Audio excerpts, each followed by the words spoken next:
Hi everybody! Welcome to Heroes of Runeterra. I'm Andrea. I'm playing a character in our campaign named Kaori, Sando, Masa, and I want to tell you a little bit more about Kaori's backstory and how I came up with the character. Over here on my screen you'll see I'm using a cool interactive map of Runeterra. You can find if you look into information about the lore or more history on League of Legends, whether it's based on the actual characters that are in the game or just the universe itself and how it's expanding into a more diverse and detailed world. So let's begin exploring. Over here is the island of Ionia, and I really like the fact that there's a lot of details about landmarks. You can look at the actual geography of the area.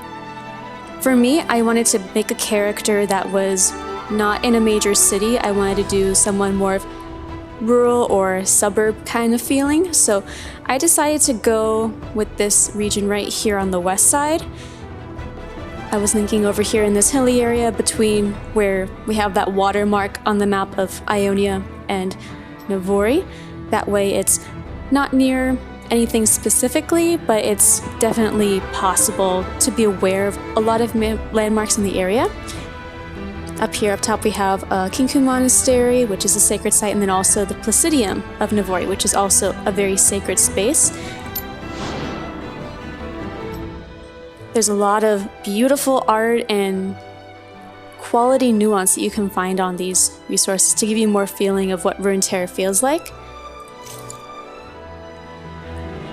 I appreciate this piece down here called The Great Stand. It talks about when the Ionian people took up arms against Noxian enemies. Noxians have been trying to take over Ionia, and in our campaign we have rumors of another attempt at trying to take over the island.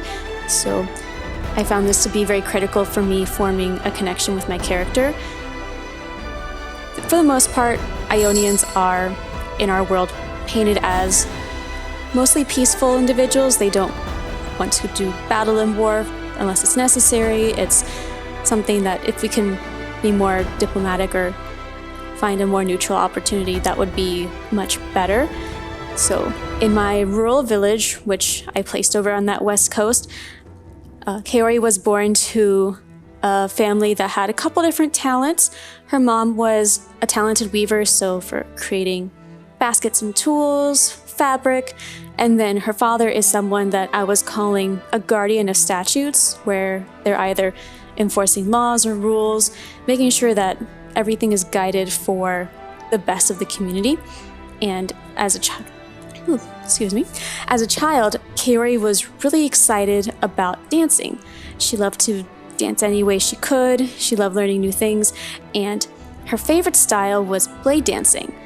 Her first exposure to blade dancing was through a ceremonial or cultural style where it's remembered through a couple different routines, and instead of there being actual blades, it's replaced by scarves and fabric. So you would use those when you're dancing, and it's a little bit like choreographing as if you're with a partner that's made out of wind.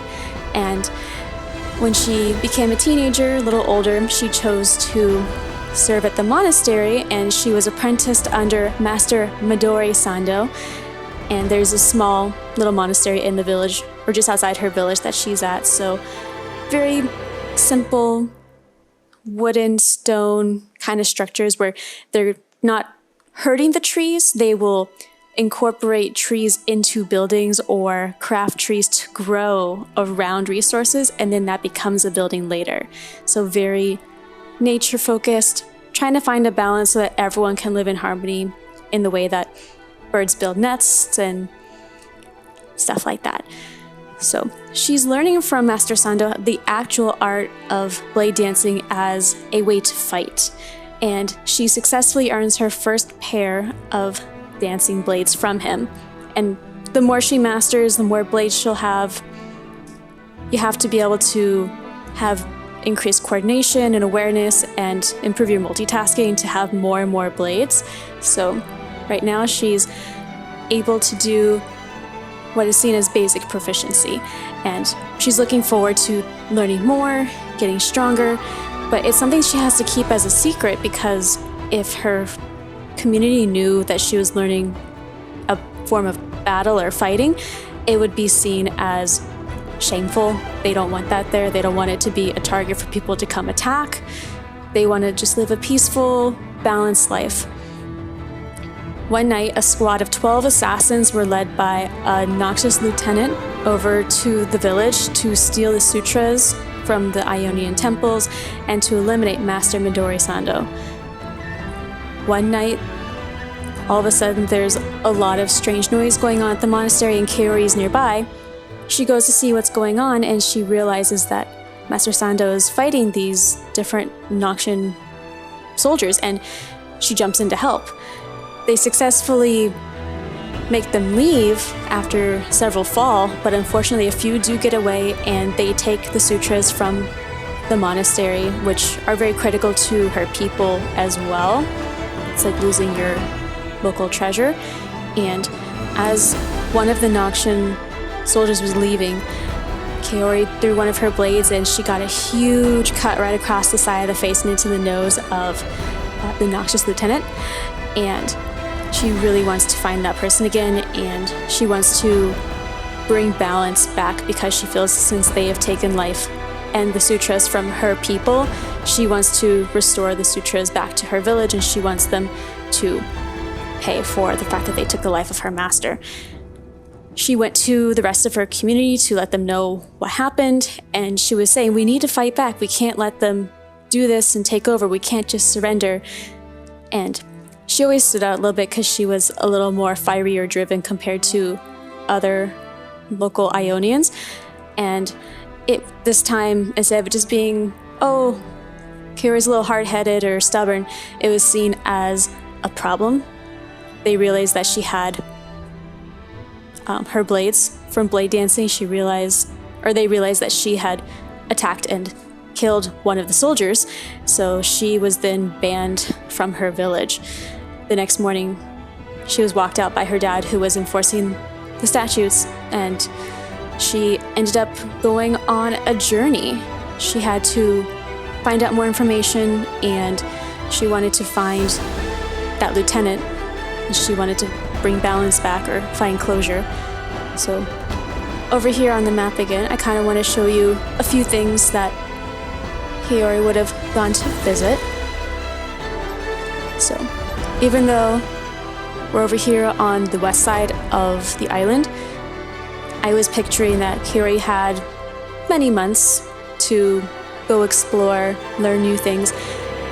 She's young adult, early 20s kind of window, so she knows enough to figure things out, how to survive, basics on her own, but she hasn't gone to college or anything that's highly philosophical or high intelligence, like how a wizard would study for years reading books and whatnot. For hers, it was a lot more about oral tradition or through imagery and art and painting that storytelling happened. So she has a lot she still needs to learn. And then the Placidium is the last place that Kaori would have finished her pilgrimage voyage, and while she's there in town, she actually ends up being in the marketplace on a day when everyone is remembering the attack that happened with the Great Battle, or the Great Stand. And that was when Ionians stood up, fought against Noxians, and it was a heavy toll.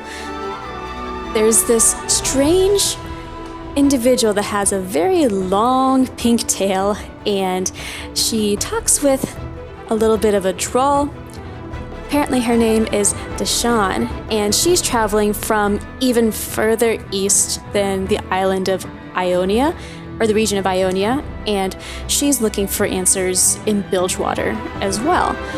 She accidentally had a misunderstanding in town, and Kaori saw it, and she stepped in to help because she didn't want there to be a big scene or misunderstanding that would lead to a serious problem. So the two started talking, and they have chosen to travel together, and they hopped on a ship later over from Ionia all the way over to Bilgewater.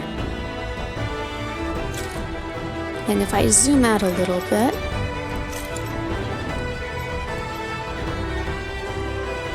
You can see over here that bilge water is down to the south and the west.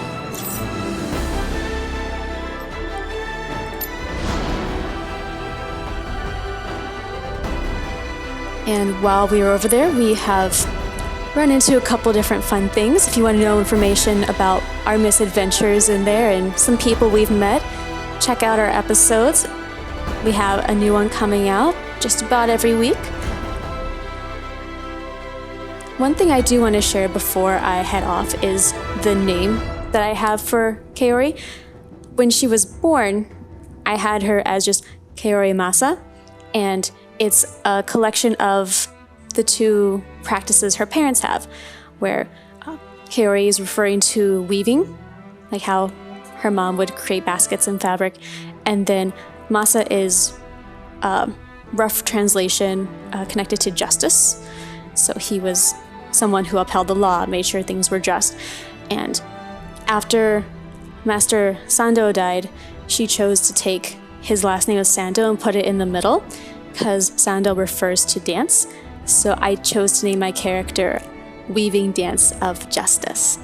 And I'm really excited to see how she grows, how her perspective of the world changes, because although she did that whole campaign of going around the island to learn more, study more, she never has left the region of Ionia. So she's a small town girl who finally left her home space, and she's about to go see more of the world and realize that there's so many other kinds of people, kinds of hard choices, all sorts of new experiences.